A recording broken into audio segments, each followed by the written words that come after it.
Welcome to Conversations. I'm Muqtedar, your host, and today I'm going to talk to you about a trip that I made to a small Balkan country.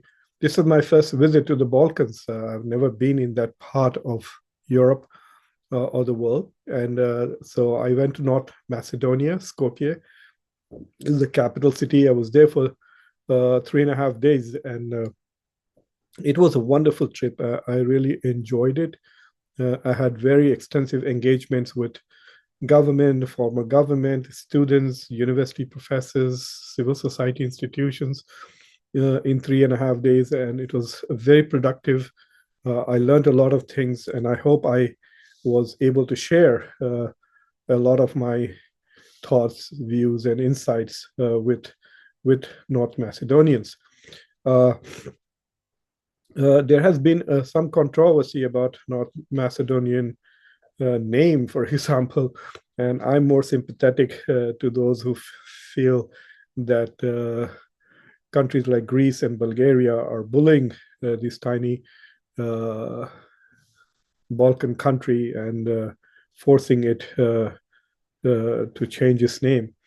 That is, to me, quite thoughtful. You think of yourself as something, and now someone else gets to redefine who you are. That to me is a very difficult thing to cope with. One of the things as sovereign individuals and communities that we get to do is to tell our own story and define who we are. And when external forces force you to change who you are or redefine who you are, it can truly be traumatic. So the North Macedonian people have been facing this for the last 4 or 5 years, when they were forced essentially by Greece and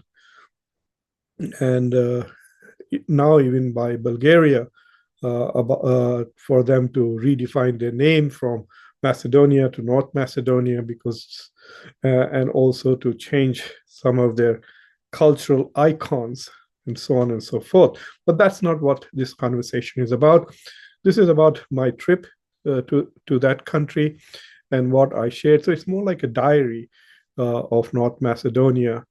So please, I hope you find it useful. A lot of you made comments in the section, and when you saw some of the photographs, especially on Facebook and Twitter, asking me to share my experience with this country, because not many of you may have traveled to North Macedonia. So before I share my diary of North Macedonia with you, please, if you have not already subscribed to Conversations, do subscribe to Conversations, like the video, and share it with your friends and family. So as you're all aware, I was in Istanbul, where I gave a talk at the Contemporary Muslim Thought Conference organized by the ILK Foundation, hosted at the ICM Library. And for those of you who are regular viewers of Conversations, hopefully you saw the 10 takeaways from that conversation. I posted the video. Is called, "Is the Ummah Powerless or is the Ummah Divided?" And so that conference was on 17th, on 18th and 19th of November. I was there in Istanbul till 2021, and then I sprained my ankle and I got hurt. But nevertheless, I was invited to North Macedonia by one of the alums of the program that I host at the University of Delaware. Me and my colleague Dan Bottomley, we run a program called SUSI for American Foreign Policy. This is U.S. State Department sponsored program where we bring in scholars from all over the world, about 18 countries, and we train them for about 7 weeks over how American foreign policy is made, what American national interests are, how they're defined, what are the institutions which engage in these dialogues to articulate and define American foreign policy, and once made, how these policies are implemented and which institutions participate in implementing American foreign policy. So it's a full-fledged seminar that lasts 7 weeks on American foreign policy. So 2 of the alums of this program are from North Macedonia. So one of my participants, Leah, who is a doctoral student, invited me, and so I went to North Macedonia. So on day one, I visited the International Balkan University, one of the up and coming, fastest growing, and probably the highest ranked private university in Macedonia, but also very popular in the region, attracts a lot of international students, particularly from Turkey. So I went there, and I had a meeting with the vice rectors, who are like vice provosts, and they told me about the university, its new programs, its desire to engage with international students and develop partnerships. So if you're an academic, if you're listening to this and you're looking for a university partner in Central Europe or in the Balkan region, International Balkan University is a good, excellent prospect. They have a very new campus, as you can see from the photographs. It is very beautiful. And the students are fantastic.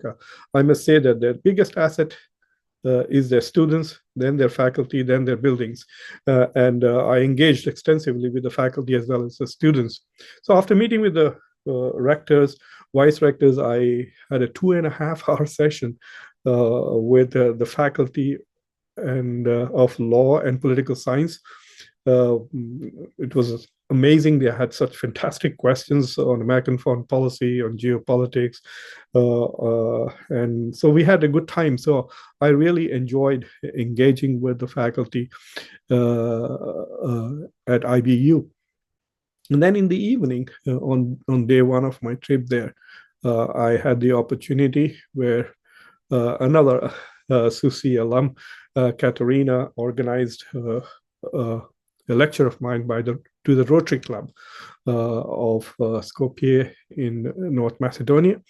And I talked to them there essentially about the rise of China and the challenge that it was posing to the United States and the existing global order, and what China's rise meant in a geopolitical and geoeconomic sense. And then we had some very interesting discussions. And I learned a lot about Macedonia, and it's for a small country, it is deeply engaged in the politics of the world. So on the day that I was there, Jens Stoltenberg, the General Secretary of NATO, was in North Macedonia, discussing obviously the war in Ukraine, and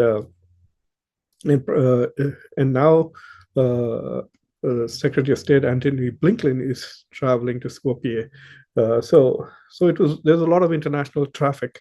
So the country is small, but seems to be quite critical for global geopolitics. It's a small country, but has a big history. Dates back to the days of Alexander the Great and before. It was involved then in global geopolitics with the wars between the Greek states and the Persian states. And now it's also deeply involved in geopolitics. This tiny country became independent from when Yugoslavia basically broke off in the early 1990s. And it was a peaceful emergence of this country. It is, at the time of its creation, it was about 2.1, 2.2 million in population, but its population has decreased by quite a bit. It's now about 1.8 million. So it has lost about 400,000 people who are emigrating out of it. That is one of the challenges for some of these countries in the Balkan region: the insecurity, the relative economic underdevelopment, and the regional conflicts that have taken place. So the entire process of Balkanization has incentivized younger people to head towards either Europe, Canada, or the United States. But the country is pretty decent. It's per capita, I think right now is about $8,000, and when adjusted for purchasing power parity, it is about $21,000. That places it in lower upper income countries in the world. So it is when adjusted for purchasing power parity, it is pretty rich, $21,000. Its GDP is for this year is about $15 billion for a small population, which is less than 2 million people. But the country looks very beautiful. It has fabulous landscape. And if I was a rich businessman, I would have invested in Macedonia to create essentially environmental tourism. It would be a great place to encourage environmental tourism. So far, what it has is basically zinc, gold, iron, etc., that it exports. It also has agricultural products, and most of its GDP comes from trade, especially international trade. And it's because it's a country that does believe in free markets.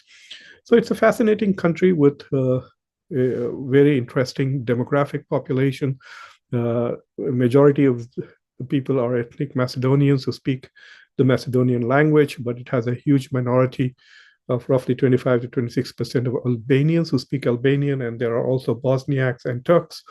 So it's an interesting country with many religious communities too, Christians, Orthodox Christians, Catholics, and then there are Muslims who are Albanians, Bosnians, and Turks. A country which is multi-ethnic, multi-religious, and has had a rather peaceful coexistence. It's a very good model, and it does try to also export its vision of, shall we say, communal and religious and interfaith harmony. So I did have this interesting interaction with the Rotary Club members, and it was interesting to learn as to how they saw. Most of the Macedonians these days are focused on what they call as transatlantic and European Union integration. So basically, they want to become part of NATO and engage with the United States and become part of the European Union and engage with Europe. They have successfully been included in NATO, so they are now a NATO member. They have a treaty alliance with the US and the rest of Europe, but they have not yet become part of the European Union.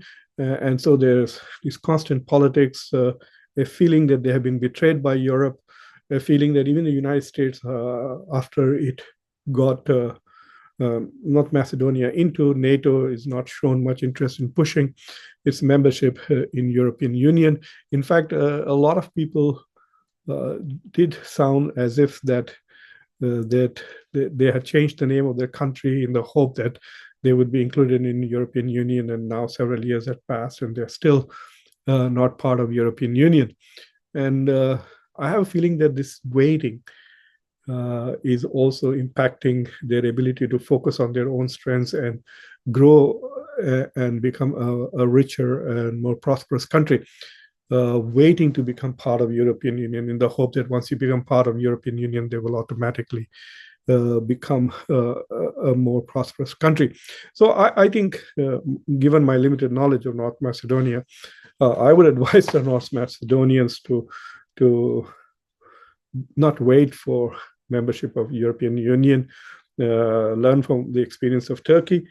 If it comes, it comes. If it doesn't, it doesn't. Focus on what you have and be creative in trying to expand yourself.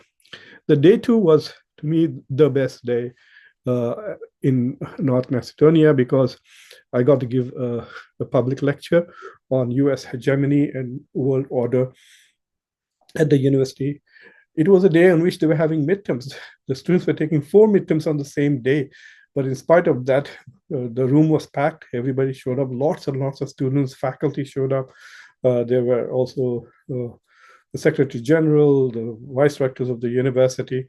So I gave a talk on US hegemony and world order and the rising challenges to this world order and US hegemony. And so I talked about China, the two wars, and the nature of US hegemony and what it means to the world order. I will post an independent, separate video of that entire lecture itself, hopefully by tomorrow. So those of you who are actually interested in the contents of the lecture, you can watch it tomorrow. It was fantastic. The students were all there. I was surprised that they didn't rush to prepare for their exams. So they attended the lecture. I went a bit longer than I had planned. Uh, and then they stayed and asked such very fascinating questions. And then even after the session was over, many of them continued to interact with them, and I'm still getting emails from some of them. So that was very nice for me. I really enjoyed that. And after that, the rector, who is also an old friend of mine, uh, Professor Lutfi Sunar, he took me to the old bazaar area in Skopje, which is essentially the Turkish quarter. So it's like a Turkish uh, uh, part of the city, the bazaar, the food, etc. And we basically enjoyed Turkish koftas for lunch, and some of the rector's friends who are also Turkish academics and intellectuals joined us for the lunch. So it was very interesting, food for thought and food for the tummy in the old bazaar, except that I had to walk a lot in that place. I mean, not a lot. It was maybe I walked about a little more than or close to a mile at the most, but with my leg, it was quite challenging. And then on day three, this was a very, very interesting day for me.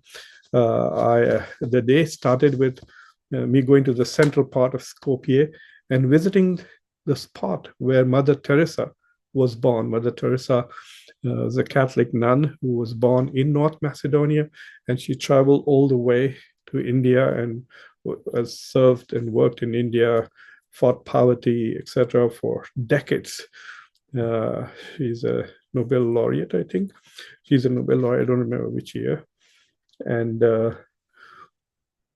and then I also visited the Mother Teresa Museum, which is right there. That was in the early part of the morning.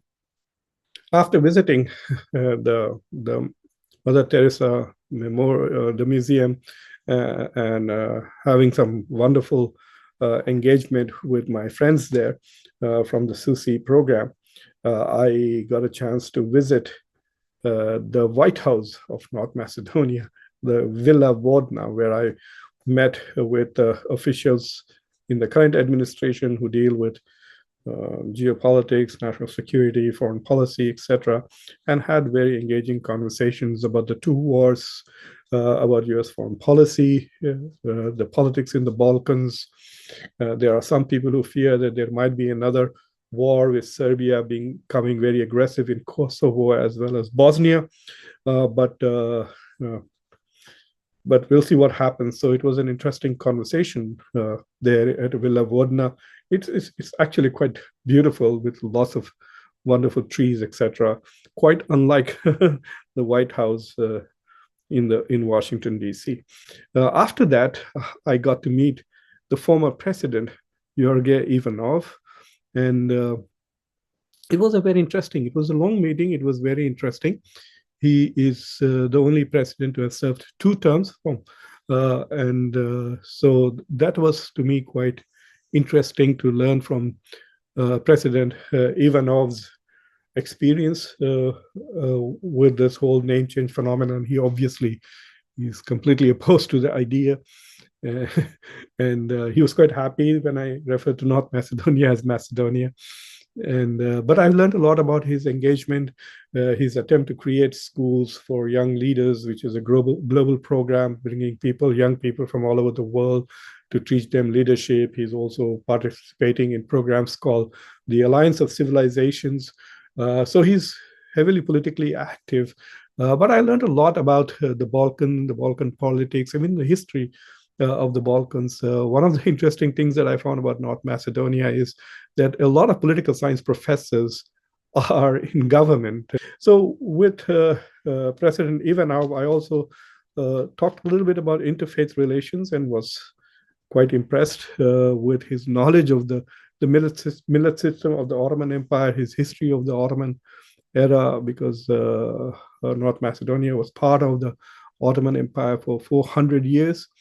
And so it was very interesting to look at the cultural and religious harmony that the region has sustained for centuries.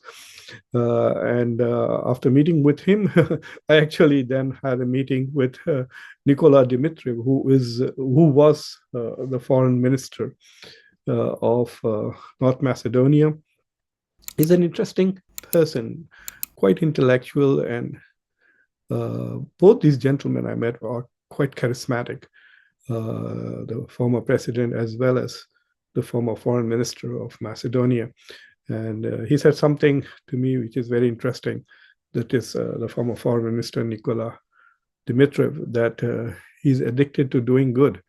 And I thought that was an interesting line. He's currently working on trying to improve governance in his country.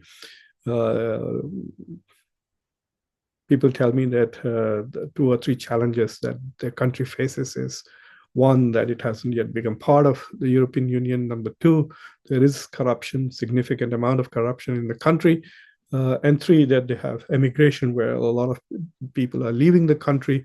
And basically, it's a brain drain. So they educate people, and then those educated people then leave and go to Germany and other places for a better life. So these are some of the challenges the country faces. And so I guess one of the keys to retaining population and improving the country is to combat corruption. And the former foreign minister, Nikola Dimitriev, was talking to me about his aspirations for his country. I'm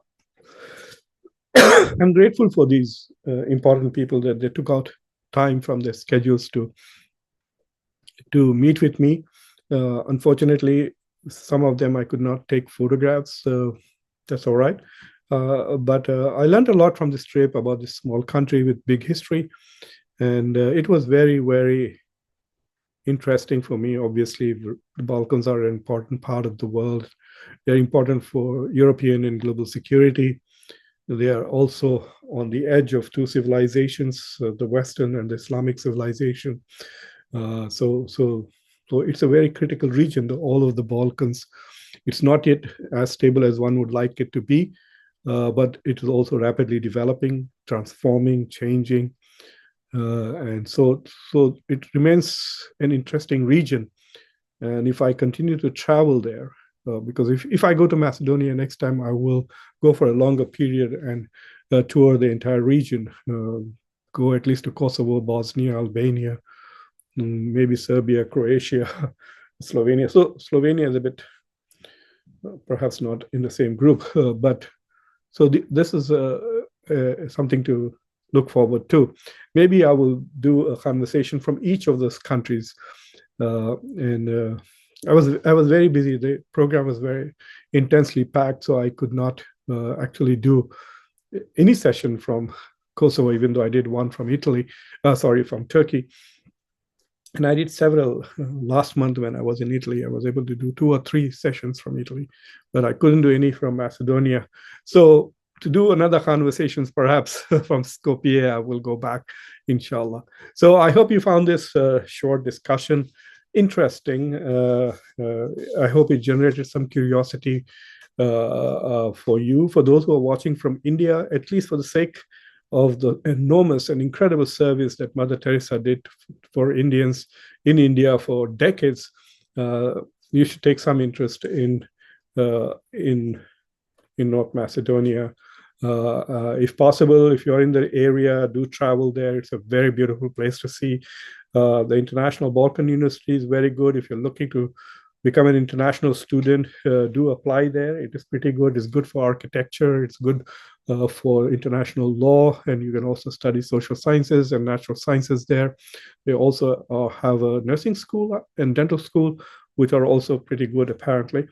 The doctor and nurse from their school did take good care of me while I was there.